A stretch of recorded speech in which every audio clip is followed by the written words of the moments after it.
రక్షణకి cinematography Teja గారు. అవును. So ఎలా ఉండే సార్, అంటే అప్పటి నుంచి ఆ ఎంతూజియాజం తేజ గారు ఇలాంటి వాళ్ళు? తేజ ఎప్పుడునండి 24 hours పనిచేస్తూనే ఉంటాడు. సెల్ఫ్ రెస్పెక్ట్ ఏమాత్రం తగ్గకుండా చూసుకుంటాడు. అవసరమైతే రాముని కూడా అంతే. ఆయన ఎక్కడ అసిస్టెంట్గా మీరు అన్నట్టు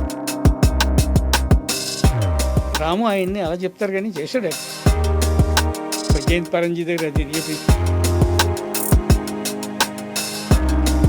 రాము ఎక్కడ పని చేయకుండా డైరెక్టర్ అయిపోయాడు కాబట్టి మన డైరెక్టర్ అవ్వాలంటే పని చేయకూడదు ఎదవని నేర్చుకున్నారు మీరు. ముఖలేష్ ఆనంద్ అనేవాడు ఆయన చాలా గొప్ప డైరెక్టర్. అతను హమ్ అనే సినిమా తీశాడు హిందీలో. ఆ హమ్ భాష అయింది. ఆ భాష ఇప్పటికీ మన నరసింహనాయుడు సుబ్బరాయుడు కొడతానే ఉంది పట్టుకుంది. విజయం ప్రసాద్ గారు రాసిన రాణా పోతే ఆ నందాన్ని కూడా ఇతను కలుపుకుంటే ఇది మన ఛత్రపతి హిట్ అయింది. ఇన్స్పైర్ అయితే బాగుంటుంది కానీ ఇమిటేషన్ బాగోదని చెప్తారు. రాజమౌళి గొప్పతనం అదే కదా.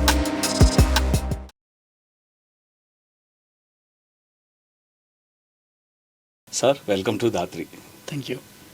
వికీ చూసినప్పుడు Maina cinema album super duper hit. Keeravani గారి మ్యూజిక్.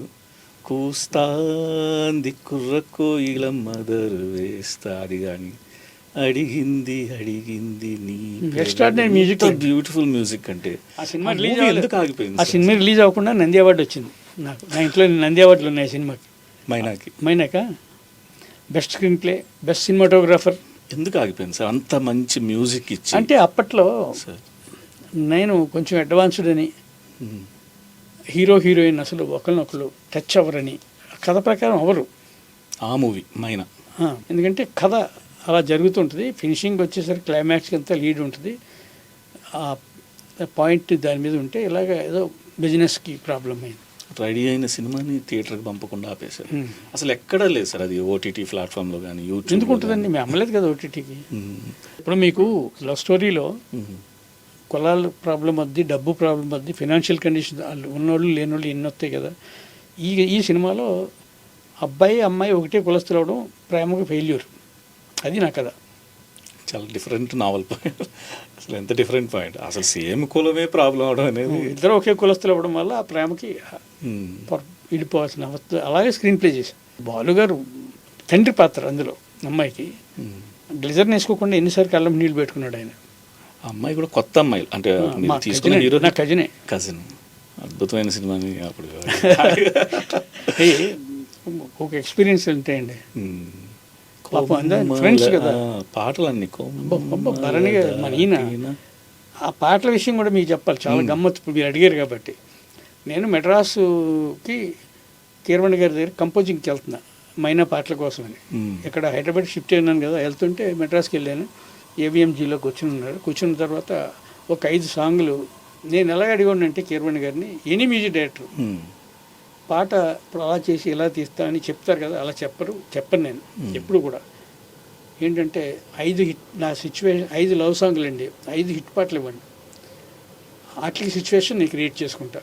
5 నాకు అద్భుతంగా ఉండాలి వింటే అని అడిగేవాడిని. 5 హిట్ పాటలు చేశాను రావు గారు. అది వాళ్ళకి నచ్చలేదు. మరి ఆ డైరెక్టర్ గారికి అవి వినిపిస్తాను ఒకసారి మీరు, అవి నాకు బాగా నచ్చినాయి అండి. నేను మ్యూజిక్ డైరెక్టర్ని ఎప్పుడు అడిగానంటే మీరు బాగా నచ్చిన పాట ఏంటో చెప్పండి అని. ఎందుకంటే మ్యూజిక్ని మనం జడ్జిమెంట్, వాళ్ళకంటే జడ్జిమెంట్ మనకు ఉంటుంది. అలాగే ఒక షార్ట్ గురించి నన్ను జడ్జ్ చేయమంటే నేను చేస్తాను.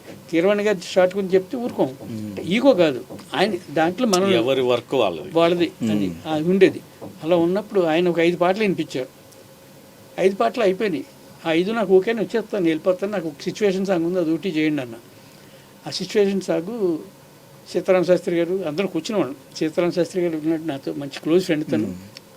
ఆ సిచ్యువేషన్ సాంగ్ నేను శాస్త్రి గారికి చెప్పాను, రావు గారు 2-3 days పడుతుంది నాకు, నేను వెళ్తాను ఇంటికి, సాలిగ్రామం పోయి రాస్తాను, మీరు హైదరాబాద్కి వినిపిస్తాను, హైదరాబాద్ ఫోన్ చేస్తాను అని చెప్పారు ఆయన. బలమేంద్ర గారు ఇంటి పక్కన ఉండేవారు శాస్త్రి గారు కూడా. అప్పుడు వెళ్ళిపోయారు. 3:30, 4:30, 5 గంటలకు మిత్రమా అని ఫోన్ చేశారు, నీ పాట అయిపోయింది రాహేశాను అన్నాడు. అది కూడా ఆల్బమ్లో హిట్. అది టోటల్ ఆల్బమ్. ఎందుకంటే రక్షణ పాటలే మీకు ఉదాహరణ తీసుకుంటే ప్రభుదేవ, పేకెట్ రంగ ఆర్ట్ డైరెక్టర్, కీరవాణి గారు అందరూ కూర్చుని అక్కడే పాట ఎలాగా అంటే, ఇగో గుప్పు గుప్పు మన ఆ పాట చెప్తుంటే వెంకటరంగ ఆర్ట్ డైరెక్టర్, అబ్బాయి నేను పని చేస్తాను సెట్లో కలర్స్ బ్యాక్గ్రౌండ్లో కలర్స్ మూవ్ చేస్తాను, ఫ్లాట్ చేస్తాను అని ఎలా డిస్కషన్ అక్కడ కంపోజింగ్లో ఈ డిస్కషన్లు అన్నీ అయిపోయి పాటలు అయిపోయి షూటింగ్ అయిపోయి. ఇప్పుడు అసలు నేను ఇప్పుడు చాలామంది చూసాను, ఎక్కడ ఏ ఆఫీస్కి వెళ్ళినా ఎవరికి ఏమీ తెలియనివ్వట్ల, అంతా సీక్రసీనే, అందరూ కలిసి పనిచేసేవాళ్ళు. అప్పుడు అది ఉండేది, హెల్ప్ అయ్యేది, చెప్పేవారు. అంటే అప్పుడు పద్ధతి వేరు అనుకోండి, తప్పేం కాదు. ఇప్పుడు అంతా పైరసీ చేతని లీక్ అయిపోతుంది, భయం కూడా ఉంది వీళ్ళకి. అండ్ ఇంకోటి రోజా గారిని తీసుకొచ్చి అది మే ఫస్ట్ ఒక స్పెషల్ లాగా ఎంటర్ చేయించారు. అండ్ పోలీస్ క్యారెక్టర్లో కూడా జేడి చక్రవర్తి వీళ్ళందరినీ చక్రి నాకు బాగా క్లోజ్ అండి. చక్రి చిన్న ఇద్దరు ఉన్నప్పుడు చక్రి నాతో అన్నాడు, అన్నయ్య మేము సినిమాలో ఉండాలి కదా అని. అంటే వెంకట్ గారు, నాగార్జున గారు అందరితో కూడా అనుపూర్ణ స్టూడియో శివ నుంచి ఉన్నారు కదా. అంటే అప్పుడు మనకి సరదాగా ఉంటుంది, రండి చేయండి మీరు కూడా అని అందులో పెట్టేసాం గెటప్ ప్లేస్. కానీ చాలా బాగుంటుంది నాగార్జున గారి డ్రెస్సింగ్ స్టైల్ కానీ ఆ మూవీ. నాగార్జున గారు సినిమానే కదండి, ఒరిజినల్గా కూడా డ్రెస్సింగ్ స్టైల్ చాలా బాగుంటుంది. తను ఎప్పుడు అయినంతే కేర్ తీసుకుంటారు. ఆ మనిషి ఎక్స్ప్రెషన్ ఎలా ఉంటుందో అలాగే ఉంటుంది డ్రెస్సింగ్ కూడా. పొగడ్త కోసం చెప్పట్లేదు. ఇప్పుడు ఈ ఇంటర్వ్యూ చూసి ఆయన ఏదో పొగుడుతున్నాడు అని అనుకుంటానని చెప్పట్లేదు. ఎప్పుడు ముఖం మీద ఇలా ఇప్పుడు పొగిడిన సందర్భాలు లేవు మేము. అది ఎవరికి ఇష్టం ఉండదు. సో మీరు నాగార్జున గారికి కాంప్లిమెంట్ ఇచ్చారు కదా సార్, నాగార్జున గారు మీకు ఇచ్చిన కాంప్లిమెంట్ ఏంటంటే 2 సినిమాలు చేశారు కదా డైరెక్ట్. నాకు ఇచ్చిన కాంప్లిమెంట్ ఫ్లాప్ సినిమా తీసిన తర్వాత సినిమా ఇవ్వడమే గొప్ప కాంప్లిమెంట్ కదండి. ఎందుకంటే కాంప్లిమెంట్ ఎవరు ఉంటుంది? ఇప్పుడు ఒకటి పేరు చెప్పండి. ఆ తర్వాత మళ్ళీ నేను ఈ సీరియల్ చేస్తూ ఉన్నప్పుడు వసంత కోవిల్ అంతా అయిపోయినాయి. ఒకరోజు నేను బాలాజీ టెలిఫిల్మ్స్ వాళ్ళు నాకు ఫోన్ చేసి పిలిచారు. అలా మొదలైన సినిమా చేస్తుంటే ఫోన్ కాల్ వచ్చింది. నేను ఆ సినిమాలో పని మొత్తం అంత చేస్తూ ఉన్నాం. దాము నేను అందరికి వచ్చినాయి. బాంబే నుంచి ఒక కాల్ వచ్చింది, మీకు పిఎన్ఆర్ నెంబర్ వస్తుంది, మీరు రేపు బాంబేకి రావాలి అంటే. ఎవరు మీరంటే కంపెనీ అండి అని చెప్పారు. నా గెస్సింగ్ ఎంతసేపు బాంబే నుంచి నన్ను ఎవరు పిలుస్తారు, నాకు 2 ఫ్రెండ్స్ ఉన్నారు అక్కడ. ఒకడు గౌరీశంకర్, ఆర్ఎఫ్సి మొత్తం కెమెరాలు ఇన్ఛార్జ్గా ఉండేవాడు. వాడు నేను జడ్జిమెంట్కి తన స్టిల్ ఫోటోగ్రాఫర్, నేను అసిస్టెంట్ డైరెక్టర్. గౌరీశంకర్ విపరీతమైన నాకు ఎందుకు కనెక్ట్ అయ్యాడంటే మేము చేసిన కామెడీలు అంటే ఎప్పుడు చేస్తూనే ఉండేవాడు గౌరీశంకర్. వాడు డైలీ షూటింగ్కి వచ్చేటప్పుడే ఒకరోజు వివేకానందుడు గెటప్ వేసుకుని వచ్చేవాడు స్టిల్ తీయటానికి. అది మా బ్యాచ్ అంటే చాలా కనెక్ట్ అయిపోయింది గౌరీశంకర్. ఇప్పటికీ నాకు బాంబే నుంచి ఇప్పుడు యాడ్ ల్యాబ్స్లో ఉన్నాడు, అయినా గొప్ప ఫ్రెండే ఇప్పటికీ. అది గౌరీశంకర్. అలాగా బాంబేలో ఉన్నాడు వాడు, ఇప్పుడు యాడ్ ల్యాబ్స్లో ఉన్నాడు. వాడేమైనా ఫోన్ చేయించాడు ఎవరికో చెప్పి నా గురించి అనుకుంటే, లేదంటే ఒక సినిమాటోగ్రాఫర్ ఉన్నాడు నా ఫ్రెండ్, తను పిఎస్ వినోద్ ఏమన్నా చెప్పి ఉంటాడు ఎవరికన్నా. అతను యశ్రాజ్లో ఎక్కువ ఉండేవాడు అని ఆలోచించుకుంటూ ఉన్నాను. కారు ఎయిర్పోర్ట్కి ఎవరో రిసీవ్ చేసుకున్నారు, నేను వెళ్తుంటే కారు యశ్రాజ్ ముందు ఆగింది. ఓకే వినోదే అనుకున్నాను. అయితే అటు కాదు సార్ ఇటు చూడండి అంటే అక్కడ బాలాజీ టెలిఫిల్మ్స్. అక్కడికి వెళ్తే ఆ లోపల సిమ్మికర్ణ అని ఒక ఆమె ఉంది, అలా బిజినెస్ హెడ్. ఆమె మిస్టర్ రావు మీ రెజ్యూమ్ శోభ కపూర్కి చాలా నచ్చింది, మీరు మా బాలాజీకి క్రియేటివ్ హెడ్గా రావాలి అని చెప్పింది. నా రెజ్యూమ్ ఎక్కడ ఉంది, అసలు నేను తయారు చేయలేదు కదా రెజ్యూమ్ అన్న. ఇదిగో నీ రెజ్యూమ్ అని ఇచ్చింది. ఇస్తే చూస్తే ఉంది రెజ్యూమ్ అది, కానీ నేను గ్రాడ్యుయేట్ బీకామ్ అని ఉంది అందులో. నేను SSC failed, 10th class English exam రాయడం మానేశాను నేను. చదువు పూర్తయిన తర్వాత లిటరేచర్ చదువు కానీ నువ్వు అప్పుడు దాకా ఇవన్నీ చదవద్దని మా నాన్నగారు అంటే ఇంగ్లీష్ ఎగ్జామ్ రాయడం మానేశాను. 10th చదువు పూర్తి అయిపోద్ది కదండి, తెలియని వయసు పూర్తి అయిపోయింది. అలాగే అప్పుడు ఎస్ఎస్సితోనే బయట వచ్చేసారు. అంటే బిజినెస్లో పెట్టేశారు నన్ను. అప్పుడు తర్వాత సినిమా ఫీల్డ్కి వచ్చి అనుకోండి. అప్పుడు చెప్తే అప్పుడు శోభ కపూరు, యాక్త కపూర్ మధ్యాహ్నం వచ్చారండి. వచ్చిన తర్వాత శోభ కపూరు ఒక్క మాట అందావిడ. ఆ గౌరవం, ఆ మాటకు నన్ను చాలా కట్టిపడేసింది అంతే.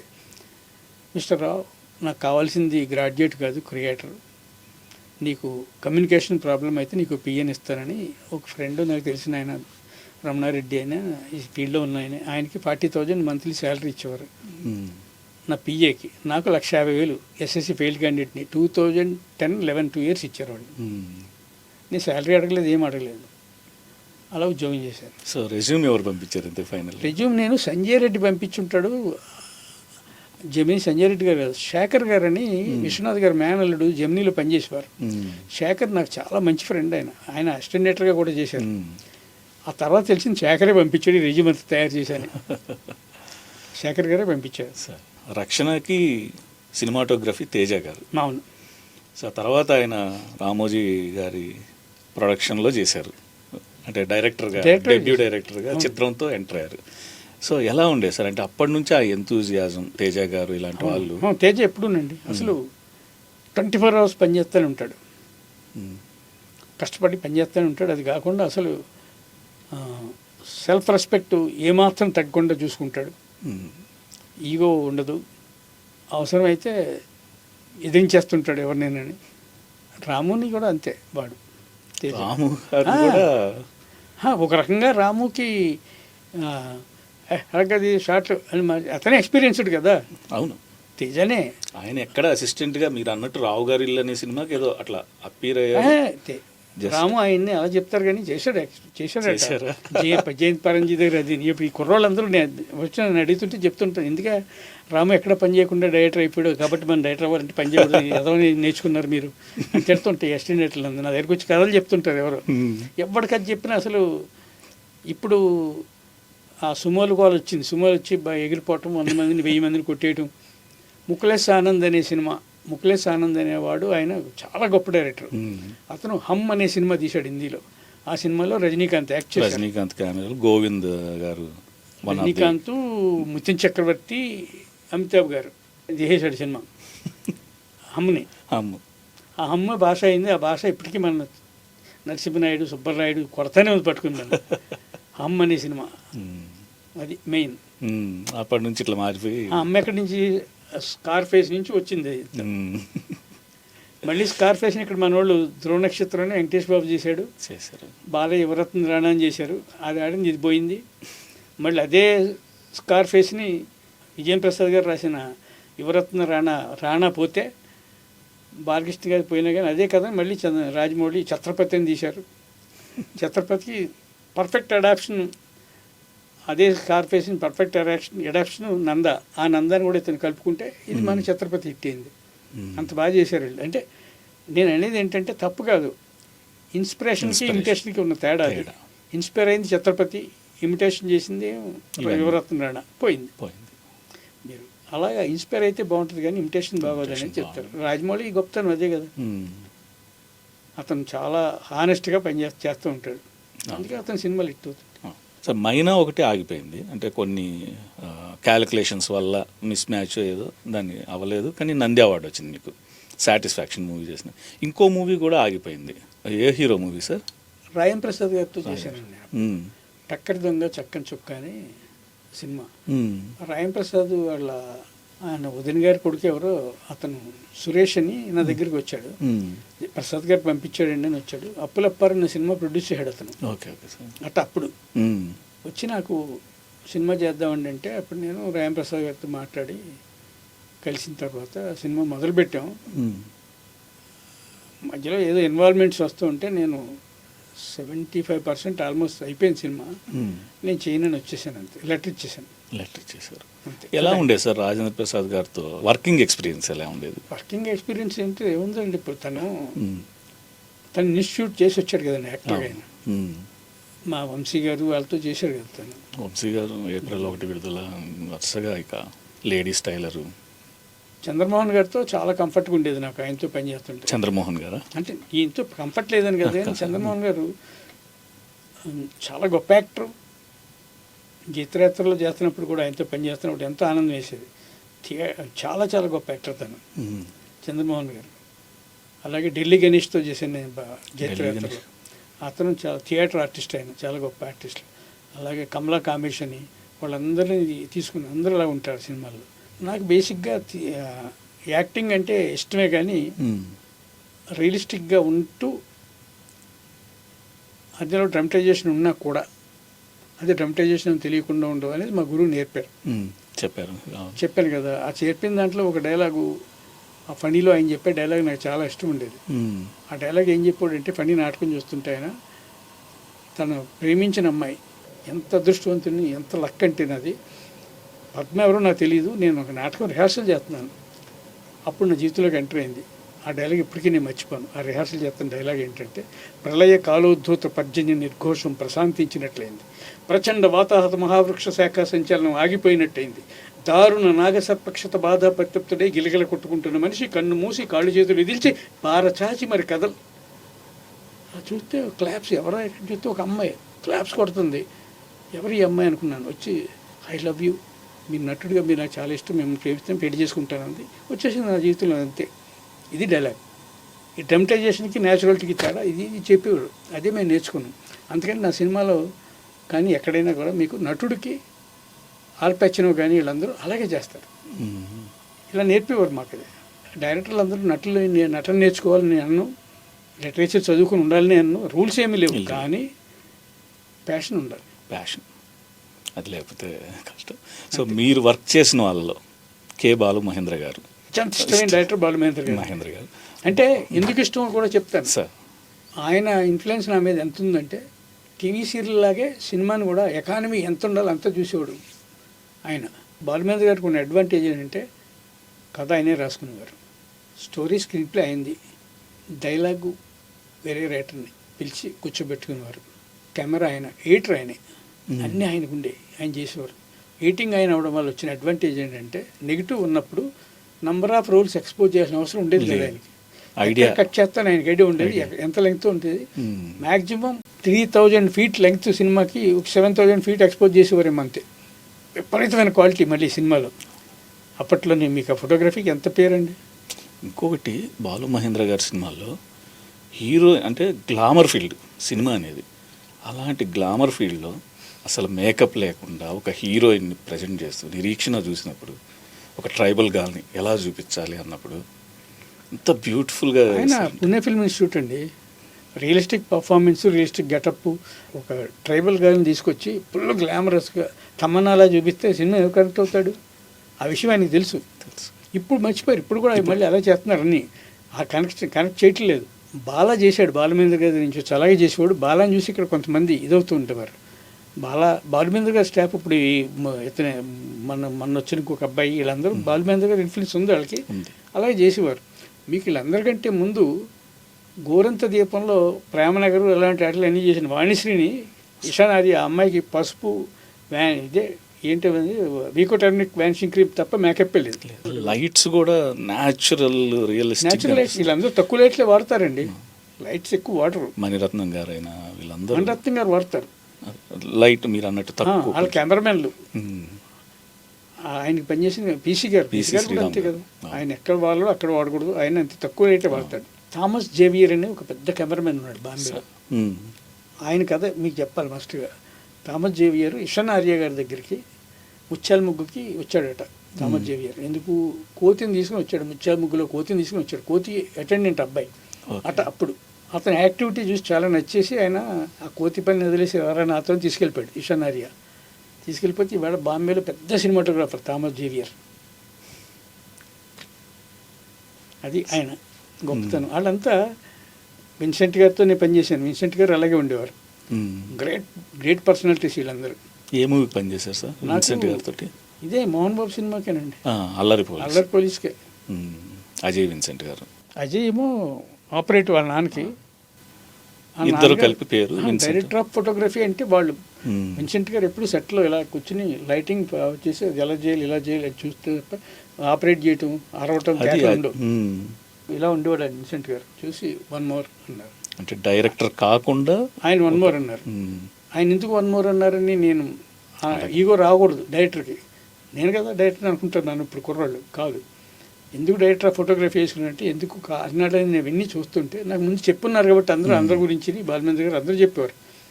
ఎందుకు అంటే అజయ్ ఎందుకు ప్రాబ్లం ఏంటంటే అక్కడ ఒక బేబీ ఆఫ్ అయిందిరా అన్నాడు. అంత పెద్ద సెట్లో లేదు అన్నాడు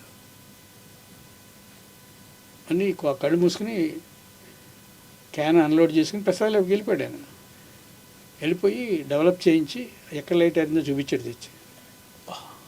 అంత గొప్పోడు ఆయన. అలాంటి వాళ్ళు మనకు ఉండేవారు. మహామహులతో మీరు వర్క్ చేయడం వాళ్ళ అదృష్టం. పిఎల్ రాయ్ గారితో నా first cinema Lavakusa cinematographer Mohan Babu మానవుడు దానుడు పిఎల్ రాయ్ గారు. అమ్మ అదృష్టం వాళ్ళందరితో పనిచేయడం వల్ల వాళ్ళ దగ్గర నుంచి నేర్చుకోవడమే. సో బాలు మహేంద్ర గారు అలా ఇష్టం, అంటే ఆ క్యాలిక్యులేషన్, ఆ ఎడిటింగ్, లేదండి షార్ప్నెస్. చలంగారు రచనలు ఎలా ఉంటాయి సినిమాలు కూడా అలాగే ఉంటాయి. మీరు చెప్పిన ఆత్మబంధువు కూడా బాలు మహేంద్ర గారు కాదండి, భారతీరాజ గారు, అది భారతీయ. నివాస్ సినిమాటోగ్రఫర్. తర్వాత వంశీ గారు మహర్షి చేశారు కదా సార్. వంశీ గారిలో మీకు నచ్చిన విషయం ఏంటి సార్? నేను నిజంగా చెప్పాలంటే వంశీ గారి దగ్గర నేర్చుకున్నది చాలా ఉన్నప్పటికీ బాగా ఎక్కువ నేర్చుకుంది ఏం చేయకూడదు అనేది కూడా నేర్చుకున్నాను నేను. ఎందుకంటే బ్యాడ్గా కదండి, ఆయన టాలెంటెడే కానీ ఎమోషనల్ అయ్యి బిహేవియర్లో కొంత ప్రాబ్లం ఉండేది. అంటే ఇప్పుడు ఉన్నట్టు అప్పుడు కూడా ఉన్నారా సార్? ఎప్పుడు అలాగే ఉండేవారు, మూడ్ స్వింగ్ లాగా ఒక రకమైన బిహేవియర్ ఉండేది ఆయనకి. చాలా సెన్స్ ఆఫ్ హ్యూమర్ చాలా ఎక్కువ ఉండేది ఆయనకి. మేము అసిస్టెంట్గా ఉన్నప్పుడు ఇలా ప్యాడ్ పెన్ను పెట్టుకుని రాసుకుంటూ ఉండేవారు వంశీ గారు. ఇలా రాసుకుంటూ ఉండగా పక్కన ఎవడో వచ్చి నమస్కారం అండి అంటే అనేవారు. వాడు మళ్ళీ నేను ఆర్టిస్ట్ అండి, నేను డైరెక్టర్ని అనేవాడు. ఇంత సెన్స్ ఆఫ్ హ్యూమర్ ఉండేది టైం. ఇంకెవరితో చేశారు సార్? జంజాల గారితో వర్క్ చేశారు? నేను జంజాల గారితో వర్క్ చేయలేదు సార్. జంజాల గారు నాకు చిన్నప్పుడు తెలుసు అంతే. నెక్స్ట్ మీరు వర్క్ చేసేటప్పుడు మీకు అసిస్టెంట్స్గా ఉండి తర్వాత పెద్ద పొజిషన్లోకి వెళ్ళిన వాళ్ళు ఎవరు సార్? నేను తేజ గారు ఆటోమేటిక్గా, తేజ నాతో పనిచేయలేదు కదండి, అదే సినిమాటోగ్రఫర్ అంతే. నా అసిస్టెంట్లు ఎవరు పెద్ద పొజిషన్కి వెళ్ళిన వాళ్ళు ఎవరు లేరు. చంద్ర సిద్ధార్థ నాకు ఫస్ట్ నాతో చేశాడు కానీ వాడు బాగానే వెళ్ళాడు. చంద్ర సిద్ధార్థ మంచి డైరెక్టర్ తను. యోగి కూడా నాతో చేశాడు. యోగి. ఇప్పుడు రామ్ గోపాల్ వర్మ గారితో మీకున్న ర్యాపో ఏంటి సార్? కలిసి పని చేయలేదు కానీ అన్నపూర్ణ కాంపౌండ్లో ఉండడం వల్ల అట్లా పరిచయం అంతే, పరిచయం సార్. జర్నీ ఏం లేదు. ఓకే. సో మొత్తానికి అనుకోకుండా నాటకరంగం అంటే ఏ ఏ ఫీల్డ్లు ఉన్నాయో నాటకరంగం, సినిమా, సీరియల్ అన్నిట్లోనూ మీ అంటే మీరు అడుగేశారు, దాంట్లో సక్సెస్ సాధించారు. అయితే మూవీ తీసేటప్పుడు డైరెక్టర్గా వీళ్ళతో తీయలేకపోయా అని ఏదన్నా సందర్భం ఉందా సార్? లేదండి, ఎందుకంటే వీళ్ళతో తీయాలని అనుకోలేనప్పుడు తీయలేకపోయిన బాధ ఎందుకుంటుంది. నేను వీళ్ళతో చేయాలి సినిమా అని కోరుకుంటుంటే అరే వాళ్ళతో తీయలేకపోయినా అనిపిస్తుంది. నాకు ఎప్పుడు అనిపించలేదు వీళ్ళతో చేయాలి అనే కోరిక ఏం లేదు. ఇప్పుడు వచ్చే సినిమాల మీద మీ అభిప్రాయం సార్? ఇప్పుడు చూస్తున్నారు కాబట్టి కొన్ని మంచి సినిమా డబ్బునిస్తుంది కానీ డబ్బు మంచి సినిమా ఇవ్వదు అని తెలిసింది ఇప్పుడు వచ్చిన సినిమాలు. Thank you sir, thank you so much for your valuable interview. Very happy, ఎందుకంటే చాలా విషయాలు షేర్ చేసుకున్నారు. అండ్ నిజంగా డైరెక్టర్ అంటే 24 క్రాఫ్ట్స్లో ఇంత బాధ్యత కలిగిన అది బాధ్యత కాదండి, డైరెక్టర్ కాదు 24 క్రాఫ్ట్స్ బాధ్యత కానీ కాదు సార్. మెయిన్ క్వాలిటీ ఏమి ఉండాలంటే నా మీద డబ్బులు పెట్టి సినిమా తీస్తున్న నిర్మాత బాగుంటే నేను బాగుంటాను నిజం తెలియాలి. ఇక్కడికి వచ్చి సెట్లకు చాలా తీయద్దు ఇలా తీయద్దు అని మాట్లాడేవారు కాదు, కానీ ఇది ఖచ్చితంగా రీషూట్ పడుతుంది, మనం దాన్ని ప్రిపేర్ అవ్వండి, ఆర్టిస్ట్ డేట్ అది మాడిపెట్టుకొని చెప్పేవాడు ప్రొడ్యూసర్. అంత టాలెంట్ ఉండేది ప్రొడ్యూసర్లకు. ఎందుకంటే మీకు సైట్ బాగుంటే వాస్తు ప్రాబ్లం, బిల్డింగ్ బాగుంటుంది. అలాగే ప్రొడ్యూసర్ అనేవాడు సైట్లో అంటాడు, మన అంతా బిల్డింగ్లు మన ఆ ప్రొడ్యూసర్కి ఆ విలువ ఇప్పుడు లేదు. అండ్ ఫైనల్గా సార్ మర్చిపోయాను, హీరోల గురించి అడుగుతున్నాను. మీతో వర్క్ చేసిన శోభన్ గారు అండ్ విజయశాంతి గారితో కర్తవ్యం చేసి నెక్స్ట్ జైత్రయాత్ర, దానికే స్టార్డమ్ వచ్చేసింది కర్తవ్యంతో విజయశాంతి గారికి. ఎలా అనిపించింది సార్? ఆవిడ గొప్పతనం ఏంటిది, ఎలా ఎక్స్పీరియన్స్? బాగా మంచి ఎక్స్పీరియన్స్ అండి, బాగా చేసేది తన అమ్మాయి, డెడికేషన్ ఉండేది ఆవిడకి. శోభన గారితో వర్కింగ్ ఎక్స్పీరియన్స్, ఆవిడ వెరీ టాలెంటెడ్, చాలా టాలెంటెడ్. ప్లస్ నాగార్జున గారు వీళ్ళిద్దరు కలిసి విక్రమ్ తోటి డెబ్యూ మూవీ. శోభన చాలా మంచి యాక్టర్స్ అండి, చాలా న్యాచురల్గా చేయమని మనం చెప్పగలదు. అమ్మాయి రియలిస్టిక్గా చేస్తుంది. వాళ్ళ ఫ్యామిలీలోనే లెజెండ్స్ ఉన్నారు, రాగిణి, పద్మిని. ఆ అమ్మాయి గుడ్ బిహేవియర్, ఎంతసేపు పుస్తకాలు చదువుకుంటూ ఉంటుంది తను. సో ఇప్పుడు మూవీస్లో మీకు ఫ్రెండ్ అంటే ఎవరు సార్? మీకు రెగ్యులర్గా ఉండే కృష్ణ భగవాన్ గారు వీరు కాకుండా మూవీస్ స్టార్ట్ చేసిన తర్వాత పరిచయం అయ్యి ఆ ర్యాపో ఇప్పటికీ కొనసాగిస్తుందంటే ఎవరితో? నాకు అత్యంత క్లోజ్గా ఉండేది నేను శ్రీకర్ ప్రసాద్ గారు, ఎడిటర్ శ్రీకర్ ప్రసాద్ గారు, పిఎస్ వినోద్ సినిమాటోగ్రాఫర్, నా బెస్ట్ ఫ్రెండ్ తను. అలాగే మా బాలుమహేంద్ర గారి దగ్గర నేను పనిచేసిన కోడేటర్ నాయర్ రామన్ గారు ఇంకా ఉన్నారు, ఆయన ఇప్పుడు 90 ఏళ్ళు పైన. ఆయనతోటి మాట్లాడుకుంటూ ఉంటాను. అరివోమది అని ఒక ఆయన మాతో పాటు అసోసియేట్గా చేశాడు బాలుమహేంద్ర దగ్గర, తమిళ్లో పెద్ద లిరిక్ రైటర్ ఆయన. ఆయన కొడుకు ఇక్కడ మనకి సినిమాటోగ్రాఫర్. వీళ్ళందరితో ఆ టచెస్ ఎప్పుడు ఉన్నాయి. నిన్నగాక మొన్న రసూల్తో కూడా రసూల్ వచ్చాడు, కూర్చున్నాం ఇద్దరం. రసూల్ ఏ సినిమాకి చేశారు సార్? మీ రసూల్ నా స్టడీ, మా రక్షణకి స్టడీ టైం ఆపరేటర్. ఆయన కూడా మంచి సినిమా తీశాడు, ఒకరికొకరు. మా రోజుల్లోనే మాట అసలు నాకు ఇష్టం ఉండదండి. అంతేనా? ఎందుకు ఇష్టం ఉండదంటే మేము ఈ రోజుల్లో ఉన్నాం కదా, ఇంకా మా రోజుల్లో అంటే అక్కడ ఉన్నట్టు లెక్క. అప్పుడు మా రోజుల్లో ఎవడైనా అంటే ఆడు ఇంకా ఈ రోజుల్లోకి రానట్టు.